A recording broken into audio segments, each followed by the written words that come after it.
Perang Salib adalah serangkaian peperangan antara umat Kristen di Eropa Barat dan umat Islam di wilayah Timur Tengah, terutama untuk memperebutkan kota Yerusalem. Perang ini berlangsung dari akhir abad ke-11 hingga akhir abad ke-13, tepatnya sejak tahun 1096 hingga 1291 Masehi. Disebut Perang Salib karena para tentara Kristen membawa simbol salib sebagai lambang perjuangan agama mereka. Ada beberapa faktor yang melatar belakangi terjadinya Perang Salib.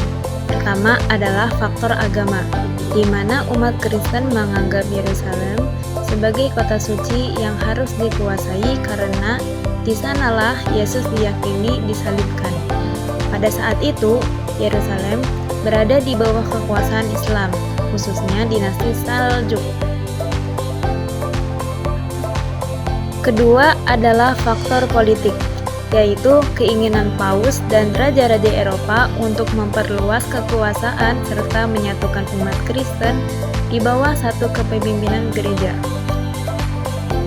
Ketiga adalah faktor ekonomi, di mana bangsa Eropa tertarik pada kekayaan timur, jalur perdagangan, dan tanah baru.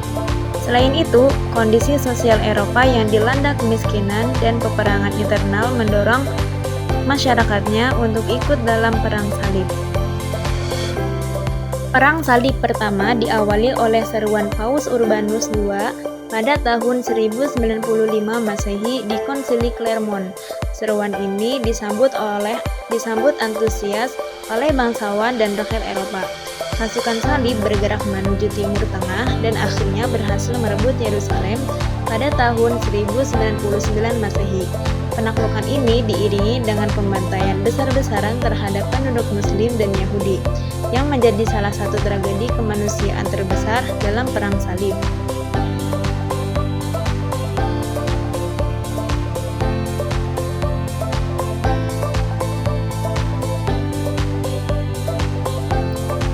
Perang Salib kedua terjadi setelah wilayah Kristen mulai direbut kembali oleh kaum muslimin.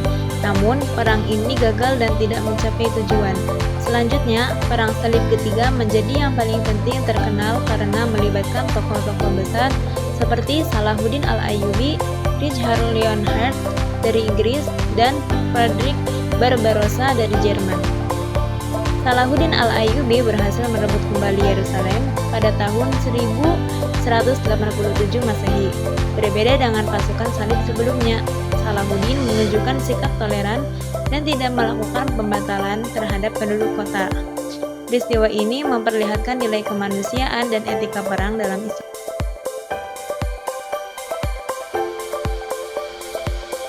Setelah Perang Salib ketiga, masih terjadi beberapa perang salib lanjutan. Namun kekuatan pasukan salib semakin melemah. Akhirnya pada tahun 1291 Masehi, kota Akko sebagai benteng terakhir pasukan salib jatuh ke tangan kaum muslimin. Peristiwa ini menandai berakhirnya Perang Salib secara resmi.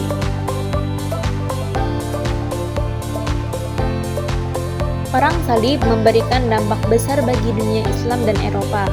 Bagi dunia Islam, Perang Salib memperkuat semangat persatuan dan melahirkan tokoh-tokoh besar seperti Salahuddin Al-Ayyubi. Sementara bagi Eropa, Perang Salib membuka wawasan baru tentang ilmu pengetahuan, perdagangan, dan kebudayaan Islam yang kemudian mempengaruhi kebangkitan Eropa atau Renaissance. Namun, Perang Salib juga meninggalkan luka sejarah berupa permusuhan panjang dan penderitaan rakyat sipil yang menjadi korban peperangan. Sebagai penutup, penting bagi kita untuk memahami bahwa Perang Salib bukanlah peristiwa yang dapat dilihat secara hitam dan putih, atau semata-mata sebagai perang agama. Perang Salib ini merupakan konflik besar yang dipengaruhi oleh berbagai kepentingan, mulai dari keyakinan keagamaan, ambisi politik, berebutan wilayah, hingga kepentingan ekonomi dan kekuasaan. Semua faktor tersebut saling berkaitan dan membentuk dinamika sejarah yang kompleks. Bagi dunia Islam, Perang Salib menjadi ujian besar yang pada akhirnya melahirkan kesadaran akan pentingnya persatuan umat. Munculnya tokoh-tokoh seperti As-Salahuddin Al-Ayyubi menunjukkan bahwa kekuatan sejati tidak hanya terletak pada kemampuan militer, tetapi juga pada akhlak, kebijaksanaan, dan sikap kemanusiaan. Cara Salahuddin merebut kembali Yerusalem tanpa pembantaian menjadi bukti bahwa nilai-nilai Islam menjunjung tinggi keadilan, toleransi, dan penghormatan terhadap sesama manusia, bahkan di tengah peperangan. Sementara itu, bagi dunia barat, perang salib justru membuka pintu interaksi yang lebih luas dengan peradaban Islam.